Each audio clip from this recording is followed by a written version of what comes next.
नमस्कार, श्री स्वामी समर्थ उत्कर्ष ज्योतिष चॅनलमध्ये आपल्या सगळ्यांचं स्वागत आहे। आजच्या व्हिडिओमधून आपण जाणून घेणार आहोत गुरुचैत्राच्या पारायणाबद्दल विशेष माहिती। श्रावण महिन्याच्या अनुषंगाने आपण जी काही आध्यात्मिक वर्षाची सुरुवात झालेली आहे आणि या आध्यात्मिक वर्षाच्या अनुषंगाने जे काही आपण संकल्प करतो त्या संकल्पांतर्गत सगळ्यात महत्त्वाची सेवा म्हणजे गुरुचैत्र पारायणाची सेवा आपण करत असतो। मग ह्या गुरुचैत्राच्या पारायणाची जी काही सेवा आपण करणार आहोत, या गुरुचैत्राच्या पारायणाला सुरुवात करणार आहोत ते श्रावण महिन्याच्या अनुषंगाने। बरेच सेवेकरी श्रावण महिन्यात गुरुचैत्राचं पारायण अवश्य करतात आणि ते केलं सुद्धा पाहिजे। गुरूंची जी काही अमृत दृष्टी आपल्यावर आहे त्याचे आशीर्वाद आपल्याला मिळाला या अनुषंगाने नक्कीच फायदा होतो। आणि गुरु जिथे आहेत तिथे असल्यापेक्षा जिथं ते बघतात तिथं ते अनेक पटीने फलद्रूप होत असतात किंवा फल देत असतात, आशीर्वाद देत असतात। आणि म्हणूनच आपण आपल्या घरी गुरुचैत्राचं पारायण जर शक्य असेल तर आवर्जून करावं।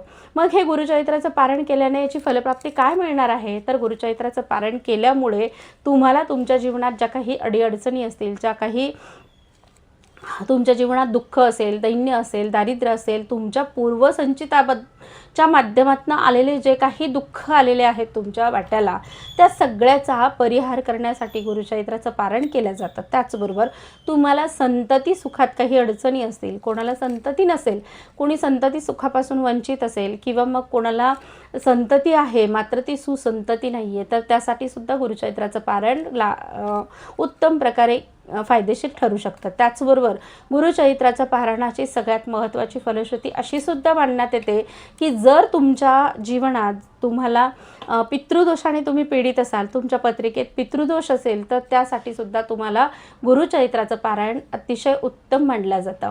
मग पितृदोष असेल तर कसा, तर त्यासाठी तुमच्या पत्रिकेत जर समजा गुरु पीडित असेल, पापग्रहाने युक्त असेल किंवा सूर्य चंद्र पीडित असेल तरी सुद्धा तुम्हाला पितृदोष तुमच्या पत्रिकेत दिसून येतो। मग ह्या पितृदोषाची जी काही लक्षणं आहेत त्यासाठी आपण एक स्वतंत्र व्हिडिओ करूया। मात्र ह्या पितृदोषावर उपयोगी असलेलं जे गुरुचैत्र आहे ते गुरुचैत्राचं पारायण आपण कशा पद्धतीने करावं, हे पारायण करताना कुठले नियम पाळावेत, पारायण काळात काय करावं, या सगळ्या गोष्टींची माहिती आपण आजच्या व्हिडिओमध्ये जाणून घेणार आहोत। मात्र त्याआधी अजूनही आपण जर उत्कर्ष ज्योतिष चॅनलला सबस्क्राईब केलं नसेल तर ते आज अवश्य करा आणि हो, व्हिडिओ आवडला तर व्हिडिओला लाईक आणि शेअर करायला सुद्धा विसरू नका। मग गुरुचैत्राचं पारायण जे आपण करणार आहोत, गुरुचैत्राचं पारायण मांडताना सगळ्यात आधी आपण गुरुचैत्राचं पारायण कधी मांडावं, कधी सुरुवात करावी हे जाणून घेऊया।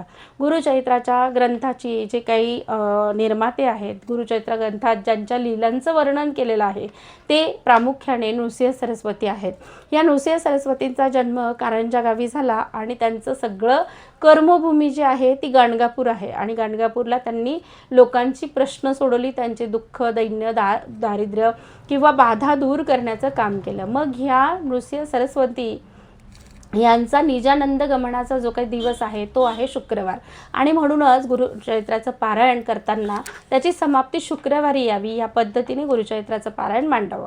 मग 7 दिवसाचं गुरुचैत्राचं पारायण करताना 8व्या दिवशी समाप्ती करावी असं जे सांगितलं जातं ते कसं, तर जाणून घ्या। आदल्या दिवशी जेव्हा तुम्ही पारायणाची मांडणी करणार आहात त्याच दिवशी तुम्ही गायकुत्र्यांना नैवेद्य देणार आहात। गायकुत्र्यांना नैवेद्य देणं याचाच अर्थ दत्त महाराजांना आमंत्रण देणं असं सुद्धा आपण मानू शकतो।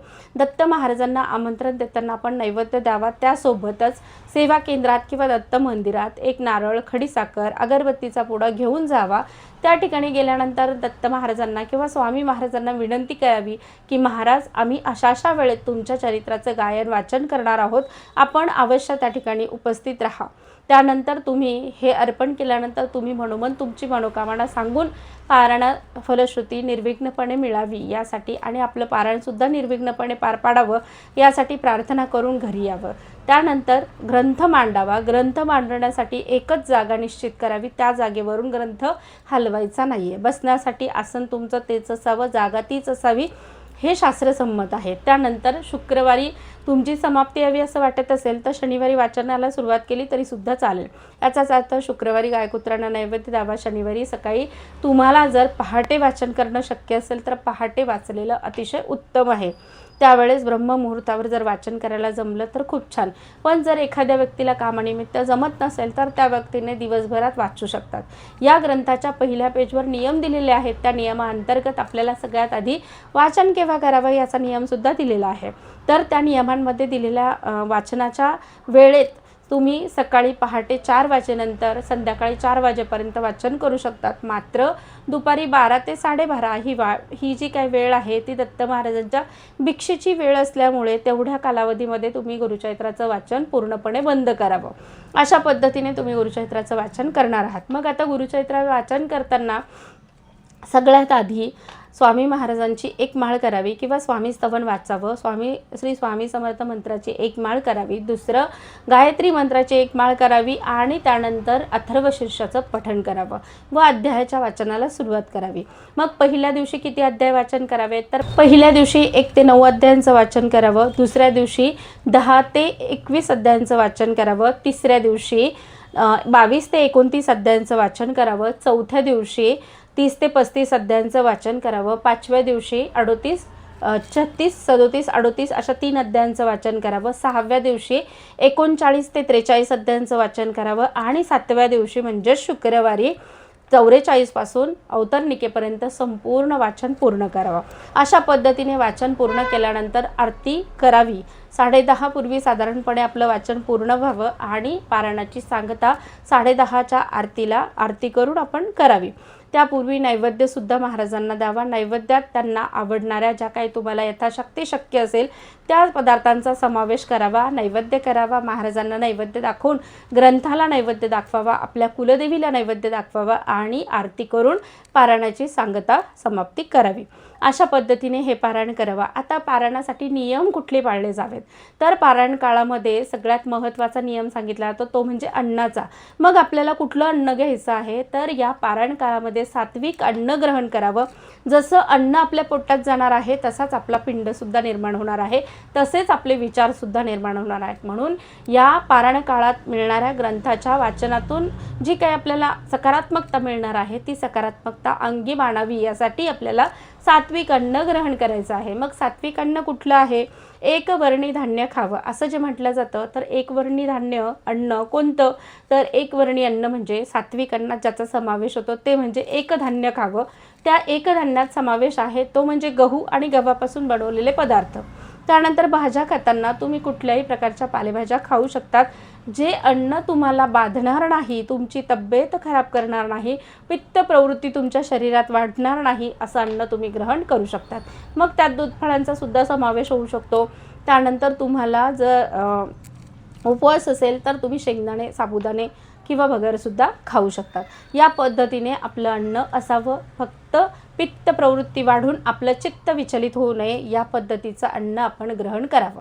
द्विदल धान्य, कडधान्य, उसळी, डाळी ह्या पदार्थांना आपण वर्ज्य करावं. त्यामुळे पित्त प्रवृत्ती वाढते. फक्त एवढं झालं हे अन्नाच्या बाबतीत. दुसरे नियम कुठले असावेत तर नियम पाळताना आपल्याला कुठल्याही प्रकारचं मासिक धर्म असेल, अडचण असेल, सोयरसूतक असेल तर त्या काळात कडकडीत बंधनं आहेत, त्यावेळेत ते पारायण करायचे नाही. त्यानंतर दुसरा जो काही नियम आहे तो म्हणजे आपल्याला चामडी वस्तू परिधान करायची नाही. म्हणजे आपल्याला कमरेला चामडी बेल्ट लावता येणार नाही किंवा चामडी लेदरची जी चप्पल असते ती आपण वापरू शकत नाही. मात्र अणवाणी राहावं का तसं नाही. तुम्ही त्याऐवजी प्लास्टिकच्या साध्या चप्पल वापरू शकतात. प्लास्टिकचा साधा बेल्टसुद्धा तुम्हाला वापरता येतो. त्यानंतर दुसरा जो नियम आहे पुढचा तो म्हणजे ब्रह्मचर्य कडकडीतपणे पाळायचं आहे. त्यानंतर तुम्ही गोमूत्राचा वापरसुद्धा आपल्या घरात रोजच्या रोज पारायण वाचनाच्या कालावधीमध्ये करायचा आहे. कारण कुठल्याही प्रकारची निगेटिव्हिटी आपल्याला पारायण कालावधीमध्ये येता कामा नये एवढं आपण पारायण काळामध्ये आपले नियम पाळायचे. त्यानंतर परान्न वर्ज्य करायचं आहे. आपण आपल्या घराचा अन्न आहार खावा. त्या पलीकडे आपण बाहेरचं अन्न वर्ज्य करावं. त्यानंतर आपल्याला पुढचा जो नियम पाळायचा आहे तो म्हणजे दूर कुठे जाणार असाल, दुसऱ्या गावाला जाणार असाल तर ते शक्यतो टाळा. ते तसं करणं म्हणजे वेस ओलांडणं ते नको. त्याच्या अडचणी आपल्याला वेगळ्या पद्धतीने पाहायला मिळतात. म्हणून फक्त आपल्याला ते सुद्धा नियम पाळायचे आहेत. तर अशा पद्धतीने आपल्याला अन्नाचे नियम समजले, पोथी वाचताना कुठले अध्याय वाचावे, कशा पद्धतीने वाचन करावं, या सगळ्या गोष्टी कळलेल्या आहेत. चटईवर झोपावं, दत्त महाराजांनी गादी वर्ज्य केली वगैरे वगैरे असं सांगितलं जातं. मात्र ते कारण नसून काम्य गोष्टीसाठी ज्या ज्या गोष्टी वापरल्या जातात त्या त्या गोष्टी आपण पारायण कालावधीमध्ये वापरू नयेत, म्हणून आपण चटई वापरावी असं सांगितलं जातं. तर चटईवर शयन करावं, झोपावं, हा एक महत्त्वाचा मुद्दा राहून गेला. तर ह्या पद्धतीने नियमांचं पालन करून तुम्ही गुरुचरित्राचं पारायण अगदी छान प्रकारे करू शकतात आणि स्वामींच्या चरणी अर्पण करू शकतात. मग आता हे गुरुचरित्राचं पारायण केल्यामुळे आपल्याला काय फलश्रुती मिळेल हे तर मी आधीच सांगितले.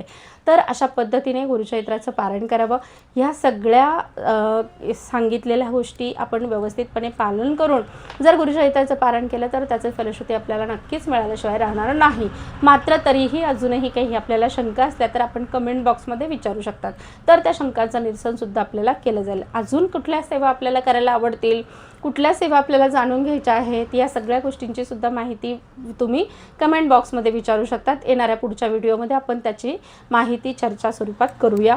झालेली सेवा स्वामींच्या चरणी. श्री स्वामी समर्थ. व्हिडिओ आवडला तर व्हिडिओला लाईक आणि शेअर करायला विसरू नका. चॅनलवर नवीन असाल तर चॅनलला सुद्धा सबस्क्राईब करा. धन्यवाद.